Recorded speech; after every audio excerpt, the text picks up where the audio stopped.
Okay. Okay, guys, welcome to the BTM Club Old School Show in Conversation series. And we always bring you high scorers. Well, you don't get any higher than this scorer today. We have Mr. Jeffrey Daniel of Shalamar. Yay! How you doing? How are you doing? Nice to see you. All right. Just 1 second. Emmy, Emmy, you close the windows. I'm on the location right now because I've invested into a barber shop now here in Abuja, and In so I'm in Abuja. the yeah, I'm in the location. So it's just Oh, so you're doing renovations. so yeah. There's renovation. As you see, guys, a man of many talents. He's got his hands in lots of things. That's the way to do it. That's the way to be successful. I'm So you trying. I'm just trying. finished your UK tour. Was it a UK tour? And then you were in South Africa, was it? Yeah, well, we haven't finished the tour yet because we're back from November till December. But we just finished the second leg of our tour, which Okay. was the most amazing. Oh my God, it's got to be one of the most amazing moments of my life. Really? After all these years, you were still in awe and enamored. After all these years, because number one, not only did the shows selling out, but we were inducted into the Music Walk of Fame in Camden Town in London, and we had the ceremony there. I mean, people like Now Rogers, Kathy Sledge, Neville from the Specials and Funboy 3, Tony Blackburn gave us, videos to help commemorate and The felicitate our Shalamar journey. advancing. Yeah, and And of now course, the our wonderful Angie Greaves. and oh my God, come on, that's family. Angie Greaves and Fitzroy and DJ Abbas. I mean, they're all there, and our name is on the sidewalk. It's there in perpetuity. So anytime you go there, you can see the name Shalamar. That's an honor, man. That's humbling. It is humbling. Absolutely. Absolutely. And it's all the years and the work that it's taken to get there. Yes, sir. That's the Then real thing. we also picked up from the Jules Holland. There was an award show in Canary Wharf, and Shalimar got Best R&B Artist for 2003, and Howard picked up Best Male Vocalist 2023. Wow. Now, So what it's I been, think is amazing is the Shalimar story, how it's gone through the years and it is still going. You're like a gift that just keeps giving. I like that analogy. It seems that way, but I'll let you guys in on a little secret. When we finish our shows and our van is taking us back to our hotel, and we're about to drag our bodies out of the van into the hotel lobby, Howard's looking at me going, Jeff, man, this is a young man's tour. Yeah, well, I was going to get to that a bit later on because, it's different when you were doing that in the 80s from now doing that in 2023, you know? We still do it. We still do it, but we just got to lick a couple of wounds along the way. But we still no, we're good. And pace We're it a good. bit, pace it a bit, you know? Yeah. Now, I But it's want to fun. know before about we get to Shalimar, the Jeffrey story, because where did it start for you? Were you a dancer first? Were you music first? Because I remember seeing clips of you on Soul Train doing your dancing. Where did it start for you? It started at home because I'm the only boy and I'm the youngest in my family. My mother was a pianist. She's a classical pianist, but she was playing piano in church every Sunday, helping to make ends meet, I guess. I was young, Right. I didn't really know. So I was always in the choir, and my sisters and my mother, my two older sisters and my mother, myself, we always danced at home. So my dancing, my singing, and music, everything started at home. I was just following my mother and my two older sisters. Now, Being that's a that I was, beautiful beginning because you found your identity, and I always say this, at home, where your biggest influence should be. Whereas a lot of people have to go out to find their identity, and, because it's not really encouraged at home, musicality, singing, go out and get a proper job. So it's lovely to hear that it actually started for you where it should start at home. yeah, it started at home. But being that I was the youngest, I just didn't realize that I wasn't supposed to. stop at some point and get a real job. So I just kept on going. Yeah, but I mean, was it encouraged? Were you encouraged to do what you do, or I was it was dancing together was encouraging because that's what we did. The Daniel family, we were dancers. And right? growing up in East Los Angeles in the Aliso Village projects, it was multiracial, but among the families there, it would be like battles at the school on Saturdays, like the Jones family, the Brown family, the Sam family, the Daniel family, and me and my sisters would turn it out every time. And everybody in the family could dance. Yeah, and I'm going back to like what 5 years old, around 5 years old or something. Right. I remember the song called "The Funky Broadway," and it had this drum break that boom, pop, pop, pop, pop, pop, like that James Brown type of drum break. And when that drum break came, that's when they would throw little Jeffrey into the middle of the circle, and I would be doing my head in circles real fast, like it would look like a blur. My neck was spinning real fast, and that was it. That would be the high point of the whole day. Brilliant. So then it went to you dancing on Soul Train. Right.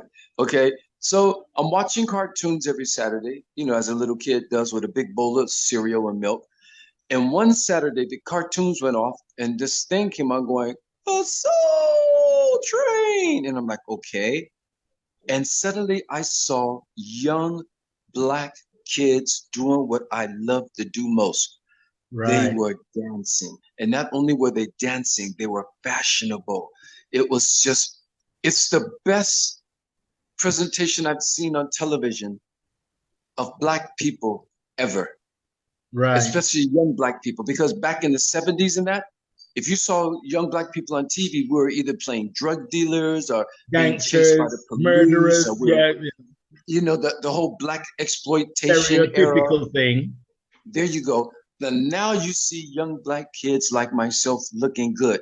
And it was my life's endeavor to be on that show. But not I only just had to looking be. good, but actually doing something positive and Yeah, inspirational. Because as you yeah, said, you saw them and it inspired you to keep going and not bother to get what they call a proper job. You just thought, this is what I've got to do. exactly. And if my mother said, "Jeffrey, we have to go to the supermarket, so you got to go shopping with me." I said, "Mom, Soul Train's on. Come on, we're going shop." I would cry all the way to the supermarket and back I don't want to go. I know. because I would miss Soul Train. Yeah. And here I am, what, 15 years old, and I would cry. Soul Train was my life, and I never knew what it would lead to, but that's just where I wanted to be.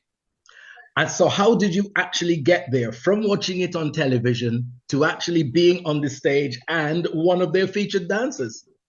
Okay, so now let's go a couple of years fast forward. I'm 17 years old, and I found out that at a club called Mavericks Flat on Crenshaw Boulevard, that's where the lockers and the Soul Train dancers hang out. Now you had to be 18 to get into the club, but okay, I'm Jeffrey, so I would Exactly. sneak Your in. capabilities are beyond the regular person, right? So you I could. would sneak in. I would climb over the back wall because they had to leave the back door open because it would get so hot in there. They call it the sweat box because it would get. I guess they didn't have proper air conditioning and it would get burning. So they would leave the back door open and they had a little basketball court. I would hop over that fence, go in there, and sneak in anyway. And the manager would see me. "Hey, didn't I tell you that you couldn't get in?" Blah blah blah.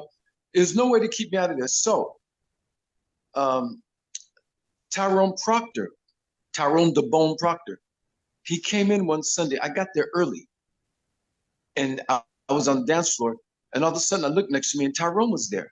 So he did this 1, 2, 3, 4, and I knew it watching on TV. So I did the same step he was doing. He looked at Because me, you'd okay. actually been So, practicing it for a while, watching him on TV, right? so then he does another step, 1, 2, Scooby Doo, 1, 2, and I start doing the Scooby Doo with him too. Little does he And know that you've just, had weeks of rehearsals, months of rehearsals, because you've been watching and copying. so now I'm doing everything he's doing, and he looks at me, and since that moment on, we have been brothers. We have been brothers for life. He's the one that first took me to the Soul Train TV studios to get me on, and I wasn't supposed to be dancing, but they let me in. but I got up and I danced anyway. And I got reprimanded for it, but I'm Jeffrey, so you're not going to keep me off of that dance floor.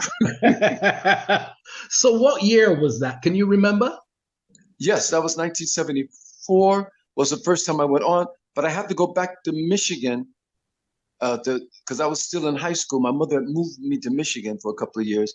And then I came back to LA specifically to dance on Soul Train. I didn't have a job. I didn't have a home. I didn't have a car. All I wanted to do was dance on Soul Train. And that's what I was doing.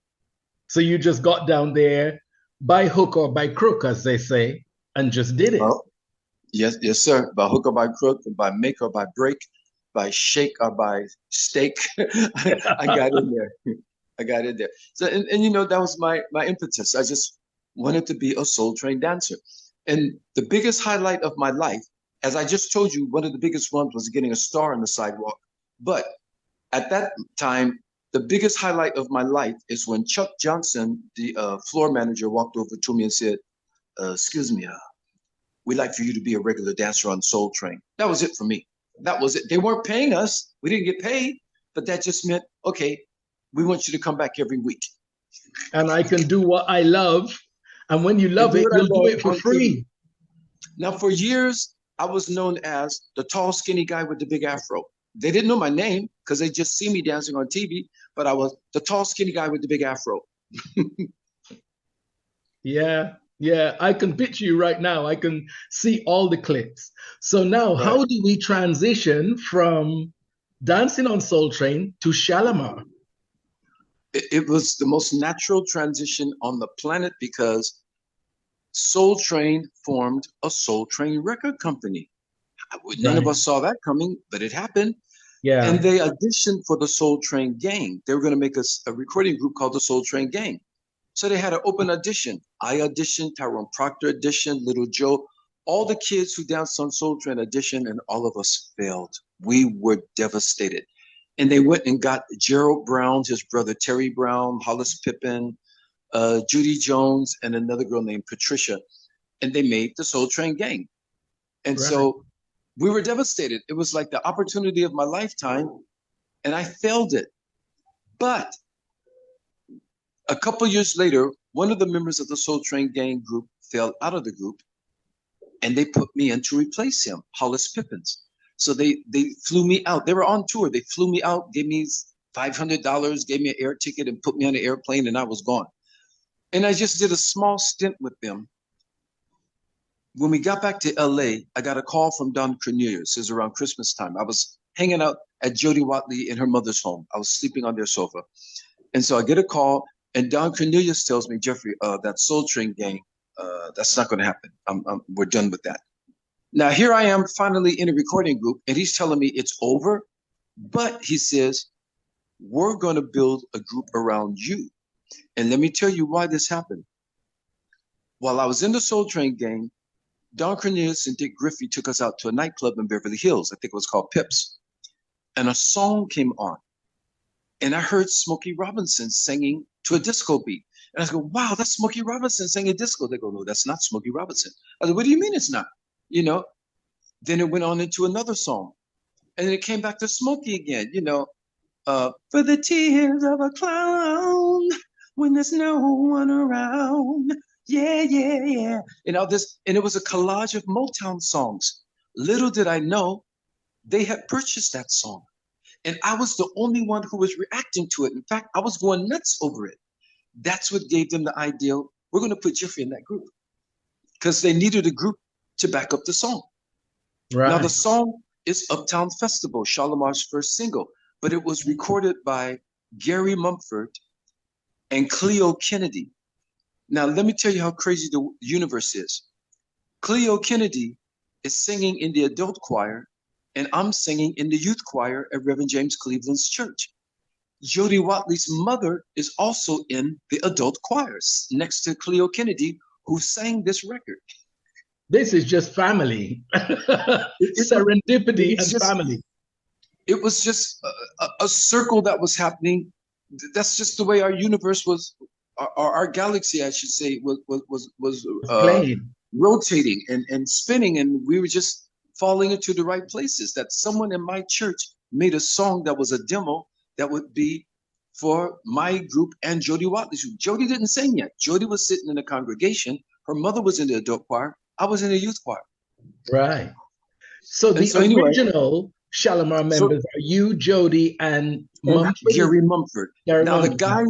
that guy who sang on that original demo for Uptown Festival, he was the first male singer in Shalamar, Gary Mumford. He's a bit older than Jody and myself, but he didn't want to tour. He was a vocal teacher in San Francisco.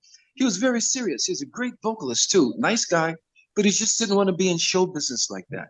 Right. So we had to get somebody else. And that's when I brought in Gerald Brown from the Soul Train Gang, because Gerald Brown was in the Soul Train Gang and I knew him from then. So and he sang Take That to the Bank. Mumford. Gerald Brown did. Gerald Brown did, right. Yeah, because that was our second album. Okay. So the first album was Gary Mumford. The second album was Gerald Brown. Right. Okay. Right. And then you replaced him. So the first album was Uptown Festival. The second album was Shalamar Disco Gardens, which was a song I wrote, Shalamar Disco Gardens, and it was the title track. And wait a minute, I skipped one more important point, which brings everything full circle.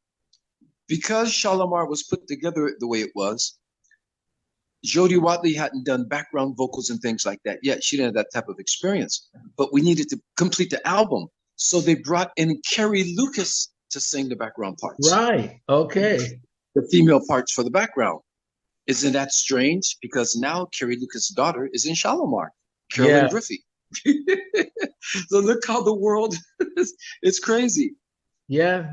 You're all connected, whether you knew it at the time or not. The connections, whether you knew it or not. And at whatever capacity it was, there was a connection there. Yeah. Yeah. So then you replaced the last guy with Howard. Yeah, because we were on tour and it was a promotional tour and Gerald Brown wasn't happy with it. And he got up and left us. He went back to LA in the middle of a tour. And I'm like, okay. So I called Howard. No one knew Howard. Howard used to sing at the club Maverick's Flat that I used to dance at. So he was in a house band there. So I always liked his vocals. So then I asked him, would he want to be in the group? And he flew out with us. And then that brought in Howard. So then the third album, Big Fun, brought Howard Hewitt, Jody Watley, and Jeffrey Daniel together. And it brought us our very first gold single with Second Time Around. And from then on, it was hit after hit after hit after hit. I mean, your UK fans will absolutely love hearing the backgrounds. The real historians love the background of the artists that they love. Right. And, you know, things can happen in our lives and you think it's a disaster, like when your lead vocalist decided that he was upping and leaving. But then you got Howard, which was, you know, the pot of gold. You know, it's funny because I think things were meant to be, will be, and especially for people who are true, dedicated, and persevere. And it was destiny that, I mean, people thought that Shalamar would be a fly-by-night disco group, and we weren't going to amount to nothing for the fact that they only knew my dancing side. So my dancing was overshadowing anything that they thought I was ever capable of doing, because I was one of the most noticeable dancers on Soul Train. Myself and Jody Watley, we were one of the most prominent couples on the show. So now we're in a recording group, and it was the disco era. So people thought, oh, this is just a disco band. It'll never last. But bringing in Howard, like, really balanced that, because Howard is a quintessential soul singer. Yeah. He is that kind of a singer. The real deal. He's the real deal Holyfield. And so am I, but Howard is on another caliber. And, you know, because he came up in the church too. His mother was a pastor. Right. And so, and I grew up under Reverend James Cleveland's tutelage as well. And so, you know, we bring in that whole gospel soul thing into the disco thing. And it wasn't until Shalamar started releasing ballads like This Is for the Lover in You and Somewhere There's a Love for Me, that people said, oh, okay, this group is going to be here. This, you know, we've got some weight now, you know, apart from the dancing stuff, you know? Yeah. So tell me about when you came to England, because I remember seeing Shalamar on Top of the Pops, and we were like, who is this guy with that relaxed blow dry hair popping? Tell me about that. You have to tell me about that. Come on. You pegged it, the relaxed blow dried here. Okay. Oh, yeah. Blow to within an inch of its life. Every step, every movement, that hair was moving. That's what we lived for. Come on. Okay. Let me tell you, once again, I ran into an obstacle, but like I said, I'm Jeffrey. So they flew me over to represent the track I Can Make You Feel Good. Jody Watley was pregnant, so the group couldn't come collectively. So they just sent me over. So they flew me all the way to the UK. I get there, and that week, I Can Make You Feel Good slipped a notch on the chart. So I went all the way there for Top of the Pops, but I wasn't allowed to perform on the show. Because if your record slips a notch, you can't go on the show. Right. If it goes up a notch or whatever, you can do that. Okay, so I went to Top of the Pops. Patrice Rushen was there performing Forget Me Nots. Jennifer Beals making an appearance for the Flashdance movie, Odyssey, Inside Out. I mean, I was there, but I couldn't be on the show. So I walked around Piccadilly like, wow. But you know what? I got a feeling about this place. I'm And Jeffrey. I'm Jeffrey. I can do something. I'm just the guy you couldn't keep out of Maverick's Flat. You couldn't keep me off of Soul Train. You couldn't keep me off the record company. You ain't gonna keep me off the Top of the Pops. So I met a friend. They took me to a guy on Kings Road named Raymond Bird, who was a hairdresser, and I saw the punk thing that was going on. Because I've always been kind of a, left of the center person anyway. And so I saw all this punk and new romantic stuff going on. I said, man, I like this. So I went and that's when I got my hair, as you said, how did you call it? Relax and blow dry to within an inch of its life. Relax and blow dry. I had my hair cut, chopped, relaxed, and blow dried. I went back to America and they looked at me like, Jeffrey, what in the hell did you do to yourself? I said, hey, you guys, this is the future. And no one got it yet. So I Top of the A Night to Remember entered the charts. They flew me back there just as it entered the charts. I went in my hotel room, put on a cassette. We had cassettes back then. I put on my cassette and I listened to the song and I started mimicking what was happening in the song, making this a night to remember and celebrate this night of this occasion and all these things. And when the breakdown came, that's when I decided to do the backslide. So I go on the TV show, I do this appearance. After we flew to Amsterdam, Holland. Now, before I did Top of the Pops, they called up Melody Maker, Smash Hits, Record Mirror, all these places. Oh, Shalamar's in town. They just weren't interested. Okay, yada, yada, yada. So we do this Top of the Pops appearance. We go to Amsterdam, Holland to do some more promotion. I'm in my hotel room taking a nap. And Simon Frodsham from WE, our record company, he comes banging on my door. Jeffrey, oh my God, what's going on? He said, we got to get back to the UK. Everybody's looking for you. I said, what did I do? What you did on Top of the He said, what you did on Top of the Pops last night, everybody is looking for you. We had to fly back to the UK and do all those interviews that were being, neglected from doing. And the rest was our story. Yeah. I mean, and it seems like there is a resurgence of all of the acts of those eras or that era, because it seemed like for a few years, everybody had gone silent. Well, because each generation has its thing, and I understand that. So new things come along. Hip hop came along, rap and house music came along, rave music, drum and bass and this and that. Things come along. And Absolutely. So, but the people who have real substance, their music is like, how can I say? It's like the soundtrack to people's lives.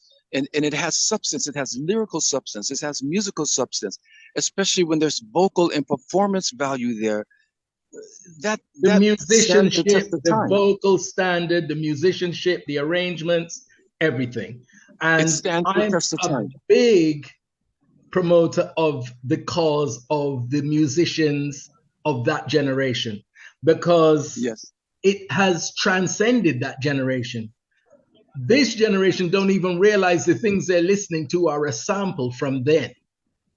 Yep, I mean, some the producers and some of the artists may know it, but the Joe public, they might not recognize some of No those things. idea.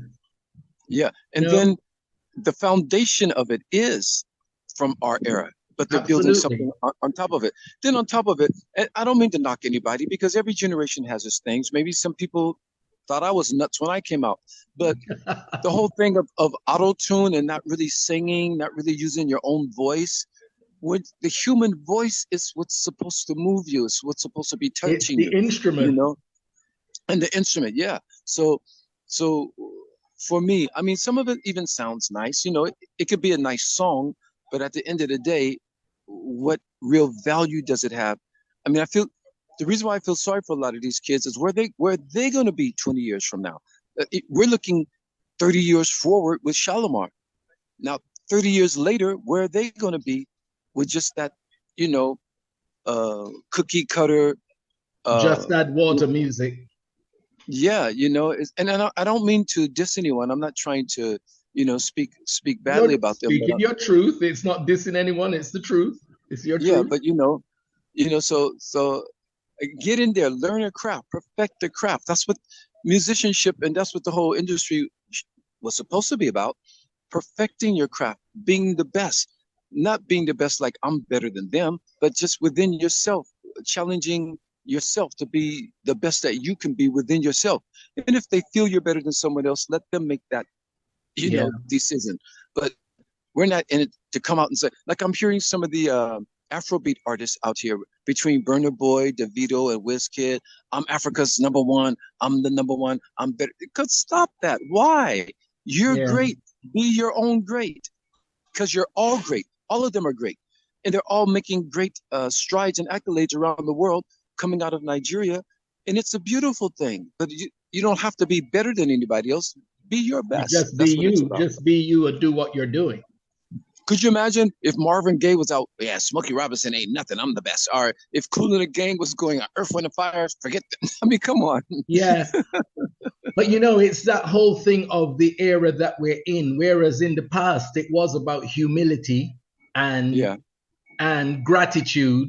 Now it really is about boastfulness and entitlement. So And it was more about togetherness back then too. We yeah, we we we had a bond. We were a community, and we're moving together in the same direction. supporting each other's journey. Yeah. There you go. But I think it's And fabulous that Shalamar are still doing what they're doing and still on the world tour, just taking a few weeks break to catch your breath. But yeah. tell And go ahead. why? What made you make the move to Nigeria? Since I was a kid growing up, my mom had very strong, moral values and things. And she always told us to be proud to be African. And now I get it because she had to do that back then because blacks were being looked at, very condescendingly back in those days. And it's like, black children should be seen and not heard. She didn't want us to be perceived as some rowdy project kids or something. So she was really very strict on us. And I didn't understand it. I mean, sometimes I was praying for God to beat my mother. Come on. God, please get her for me. Just get her one time, because she was such a disciplinarian. But now I get it because she was trying to keep us in a certain on the straight and light. narrow in an environment that was really difficult to do so. There you go. There you go. As Joe Jackson did with the Jacksons. Now, some people may think he was a bit overbearing about it. We're hearing stories, but look how far his kids got. You don't hear no jail stories or drug stories about the Jacksons or the Daniels. So, it takes that type of a parent to keep the kids, in check, especially in a country where they have a free reign to everything. They call America the land of the free, but too much freedom, total freedom, is that good? You've got to have bars and barriers set up along the way somehow to keep you on the path. So anyway, what was the question again? I'm losing my place. No, now. I'm saying, what made you move to Nigeria? Okay, there you go. There you go. So my mother always said, be proud to be African. So it's always been in the back of my mind that one day I would love to live and work in Africa in some capacity. You're losing a bit of connection here. You're losing a bit of internet connection. You're free. Am I back now? Bit better, yeah. Okay. Okay. So I've always thought at some point in my life, I would love to spend time, live, or work in Africa. It's always been in the back of my mind all those decades, and the opportunity finally presented itself. But I thought I was going to be in Gabon because I have a very close connection with people in Gabon, and I spent time in Gabon. And Okay. there's a French, a francophone country anyway, so they speak French anyway. So, but when I saw the music scene here in Abuja in Nigeria, because in 2008 I was in Gabon, and I heard the very first MTV Awards for Africa was going to be held. I Okay. jumped on a plane from Gabon and came to Abuja just to witness the very first Africa MTV Awards. I didn't know anybody. I didn't know anything except my friend Ben Bruce. I saw Two Face for the first time. I saw P Square, um, Nice. That's when I saw. Who else was there?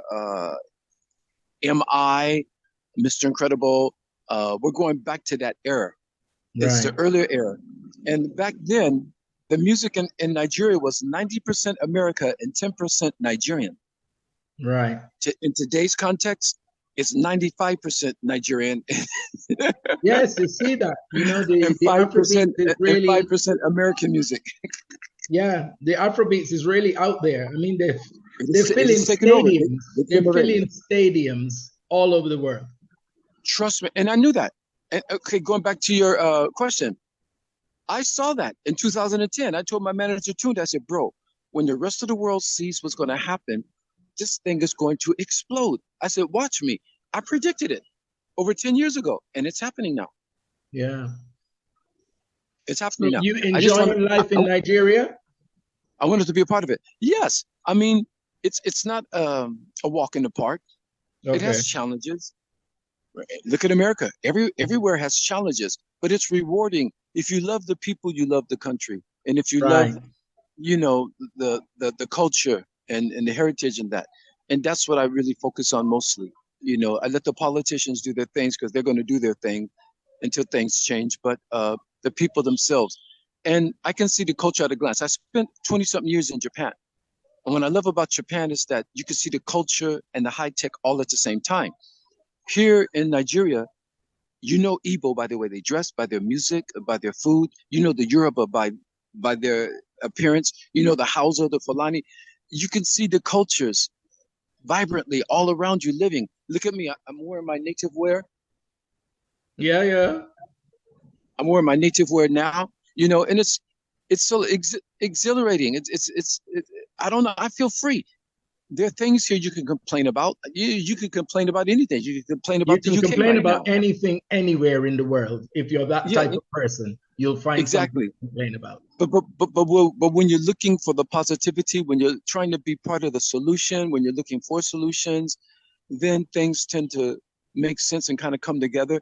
And nothing's going to happen overnight. This country's only been independent, what, 61 or 2 years?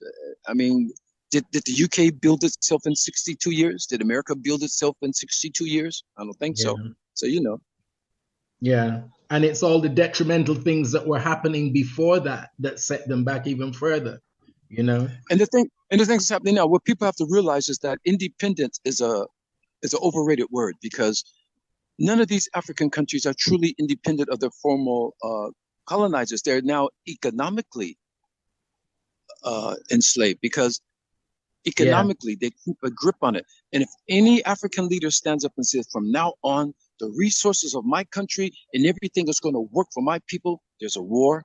He's either disposed of, or there's a coup. And then people just look at Africa. Oh, they're always having coups. They're always Yeah. fighting. But look behind the reason of these coups and fighting, Yeah. because And who actually wants what they've got? Who wants their it's resources?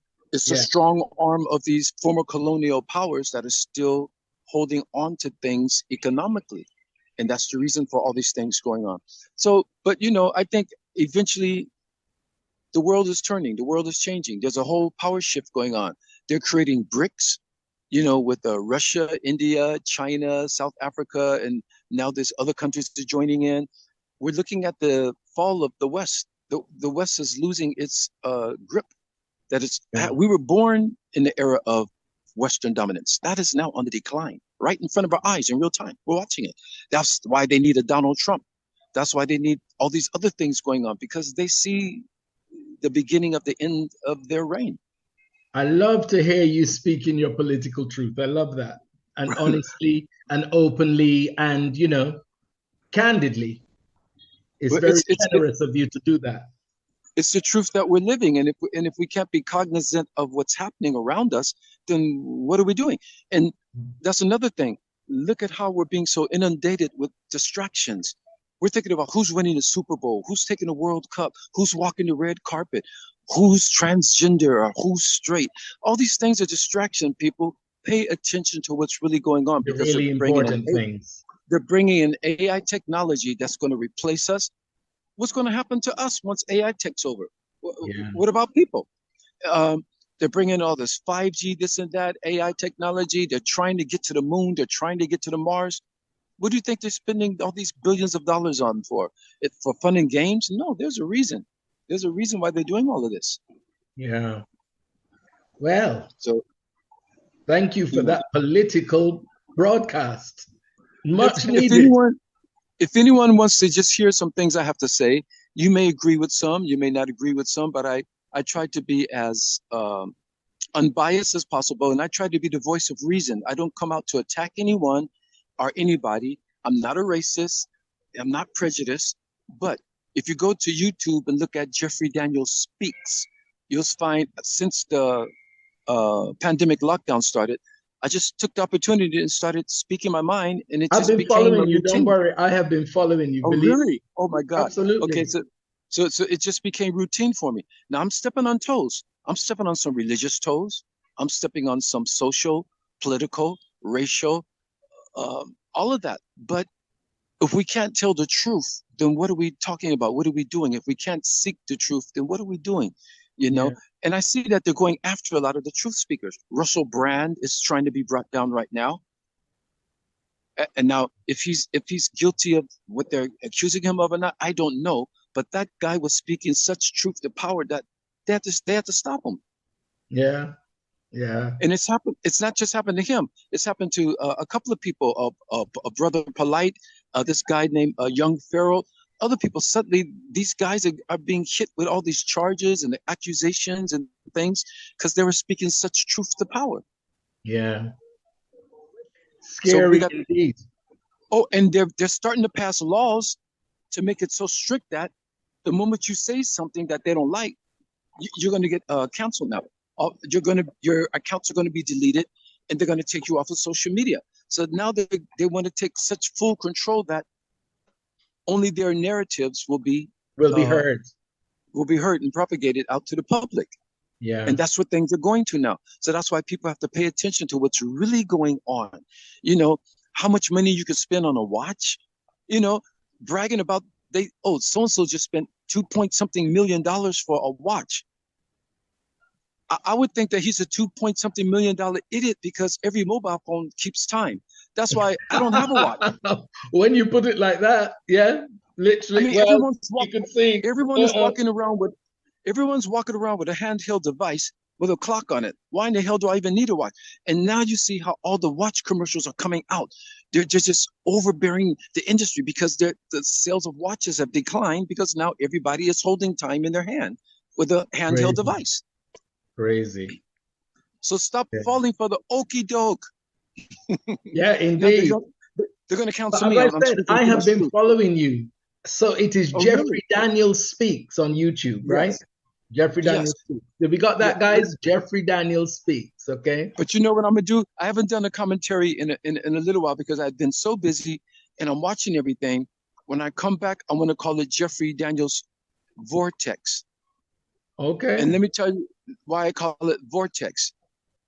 Because the VOR in Vortex, VOR, is going to be the acronym for Voice of Reason. So it's actually the Voice of Reason text. So when it comes back, it's going to be Jeffrey Daniels Vortex. Very clever. Very clever. I like that. Thank you. Because I endeavor to be the voice of reason. I'm not trying to say that this is just because of that. I don't have any alternative motives except bringing us together as a human family, and let's moving forward with some sanity, with some type of equilibrium. What, we need equality. We need equilibrium. We need on every level, Absolutely. financially, socially, racially, this existential paradigm that we're living in. We've got to bring it together. Think about this? I don't mean to go off on a tangent, but just think about this real quick. This universe is so vast that it can't be measured. The galaxy that we live in, this is only one of the galaxies out there out of billions. This one little galaxy we live in is so vast that if you want to go from one end of the galaxy to the other at the speed of light, it would take over 100,000 years. Just our one galaxy. Now, look at all this vastness that we're in the middle of. Do you think that we were brought into this universe to just work 9 to 5, pay taxes, and I mean, come on. What are we doing in this universe? They talk about outer space. There's no such thing as outer space. That's from their perspective. We're in the middle of space. We're in it. We're all part of it. That's why it's the universe. It's all a collective. So with all this vastness going on, you think we were brought here to battle over racial issues and financials and fighting over territories when humans only occupy about 1/3 of the Earth's terrestrial territory anyway? There's no such thing as a population explosion because we're not even occupying not even 1/4 of the Earth's surface yet. But they're talking about population control. It's all crazy. See, you need people like you to do the speaking because when you break it down, it makes perfect sense. Yes, there's no such thing as a food to shortage. put it in those simplistic terms that everybody gets it. Yeah, there's no such thing as a food shortage or fuel shortage. There's just a shortage of political cooperation. That's what's causing. Now there's a slogan for you: a shortage of political cooperation. That's all it is. All they got to do is cooperate with each other, and there's enough for everybody. There's more than enough for everybody. There always has been, and until they destroy it all, there always will be. But if we keep on at the rate we're going, they're about to destroy everything and us. And why are we sitting back watching it? Well, you're not sitting back watching it. You are doing Shalamar World Tour, so you're not sitting back watching. And that's feel good music. That's what we call it. Absolutely. The audience, they're dancing with us. Sometimes in theaters, they sing along so loud we can't even hear ourselves because it feels good. Yeah, but actually, as you said earlier, you coined it perfectly. It is the soundtrack of our lives. We've been listening to those tracks since 1977, 78. Yes, so, sir. that's a long time. That's nearly 50 years. So yes, it's sir. ingrained in generations' DNA. They know those words without even having to learn them. Yes, and it's just, wow, it's amazing getting the feedback because that's what Shalamar is about. We're not just up there like, look at me, I'm the SHIT. It's like, we're all the SHIT. We're all great. Like, not to plug myself, but when I heard Donald Trump say "Make America Great Again," I thought, and I said, so only one country should be great? I said, let's make love great again because we will all be great. If we make love great again, we will all be great.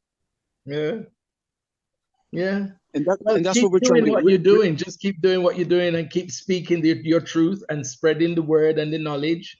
And, as many people that get it, the better. Yeah. And as long as people as yourself keep doing what you're doing, then you're allowing us to, exhibit what we do and spread what we do. For me, this whole journey for me is all about the celebration of that era of musicians. I think they should still be in the public's eye. They should still be promoted. They should still be revered.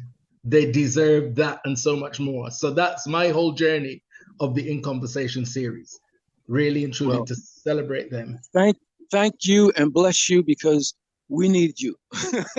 We need you. Well, thank you. So when are Shalamar back on the road? How long are you off for a break? It's going to be I fly out on November 20th. So it's going to be around the 22nd or so of November will be the first show until mid-December. And that's going to be the UK last leg. Or other places in Europe? excuse me. I think there might be one or two other stops in Europe if I'm not mixing it up with next year's tour. But primarily the UK, that's for sure. UK. And yeah, oh yeah. And going back, we just the last show we did was in South Africa. That was all my life. I wanted to visit there and perform there, and I finally got the chance. And oh my God, it was amazing. I love South Africa, and the people there, they were so amazing. They're so amazing. Brilliant. Brilliant. Well, we look forward to seeing you back here in the UK next month. Okay. And are you catching any shows? Are you going to catch any? I definitely will be. I definitely will be, for sure. Please do. And please come back and holler when you come. You know Craig Brown, so Craig will set you up. Yes, definitely. Well, thank you for your time. I'm loving the scenery behind. Thank you for your time. Yeah. I'm in the motherland. Do you know where your people are from? Do you know where your people are from? Yeah, my people are from the Caribbean, Trinidad, Venezuela, and Barbados. Wow. That's a rich culture right there too. But invariably, they're all from Africa. So it's a matter of what part of Africa they came from before they got to those islands. But I think my father's grandparents were Nigerian. Okay, all right. His grandparents on his father's side, but his mother was Venezuelan. So I'm a bit of a mix of everything, as you can see. That's good. That's good because you have a lot of rich cultures in there that you're representing. So you got a lot in there that's and that's a beautiful thing. That's what we're supposed to do. That's why there's so many different cultures on the planet and different things, because we're supposed to embrace each other and enjoy and, as you said, celebrate each other's greatness. And that's what's going to make this world a beautiful place, Absolutely. Absolutely. Yeah. Anyway, once again, thank you very much. It's been an honor to talk to you in depth, and you will see me at your next show in the UK. I will look forward to you, as I'm looking forward to all our listeners and everyone else. It's a pleasure talking to you all and sharing my experience with you all. And we're going to continue spreading the love with Shalamar, Howard Hewitt, Jeffrey Daniel, and Carolyn Griffey. And come on out, you guys, and enjoy the fun. Please do. You take care, Jeffrey. All the best, and thank you. Bless you. Stay blessed. Thank you very much. All right. Bye now.